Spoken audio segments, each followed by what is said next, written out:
മലപ്പുറത്ത് എല്ലാ പാർട്ടികൾക്കും ഒരുപോലെ ഇടം നൽകുന്ന ഒരാളുണ്ട്. ലവ്ലി മൂസ ഹാജി. മൂസ ഹാജിയുടെ കടയിൽ തെരഞ്ഞെടുപ്പ് പ്രഖ്യാപിക്കുന്നതിന് മുമ്പ് തന്നെ പ്രചരണം തുടങ്ങിയിരുന്നു. മലപ്പുറം കുന്നുമ്മൽ ബസ് സ്റ്റോപ്പിന് നേരെ താഴെയാണ് മൂസ ഹാജിയുടെ കട.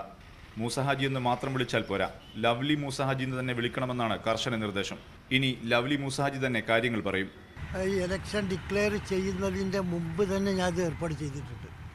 കാരണം ആമസായി മരിച്ചു എന്നുള്ള വിവരമൊക്കെ അറിഞ്ഞപ്പോൾ തന്നെ ഇലക്ഷൻ ഉണ്ടാവും എന്നുള്ളത് നമുക്കറിയാം. അതിനനുബന്ധിച്ച് തന്നെ നമ്മൾ കൊടികളും മറ്റുള്ള സാധനങ്ങളൊക്കെ അവിടെ സ്റ്റോക്ക് ചെയ്ത് അവിടെ ഡിക്ലെയർ ചെയ്യുന്നതിന് മുമ്പ് കംപ്ലീറ്റ് എൻ്റെ കട ഞാൻ ഡെക്കറേറ്റ് ചെയ്തിട്ടുണ്ട്. ആര് ജയിക്കാൻ ആഗ്രഹം എന്ന് പറഞ്ഞാൽ ഇവിടെ ഇപ്പം ജയിക്കപ്പോൾ ഏതായാലും നമ്മൾ ഏതാഗ്രഹം വെച്ചിട്ടും കാര്യം ജയിക്കൽ കുഞ്ഞാലിക്കുട്ടിയിൽ ജയിക്കും, അത് ഞാൻ സംശയമില്ല. അങ്ങനെ അതിൻ്റെ ട്രെൻഡ് അങ്ങനെ പോകുന്നു. പിന്നെ നമ്മളെ ഇന്ത്യൻ രാഷ്ട്രീയത്തിൻ്റെ ഇതെല്ലാം കാണുന്ന സമയത്ത് ഇപ്പോൾ കുഞ്ഞാലിക്കുട്ടിയെ ജയിക്കാൻ സാധ്യതയുള്ളൂ. സാധ്യത വെച്ചാൽ 100% കുഞ്ഞാലിക്കുട്ടിയെ ജയിക്കും. പിന്നെ ഭൂരിപക്ഷത്തിൻ്റെ കാര്യം പിന്നെ നമുക്ക് ഒരു സംശയം ഉണ്ടാവുള്ളൂ. മൈക്ക് പിടിച്ചാൽ എത്രയും സംസാരിക്കാൻ ലവ്ലി മൂസ ഹാജി റെഡിയാണ്.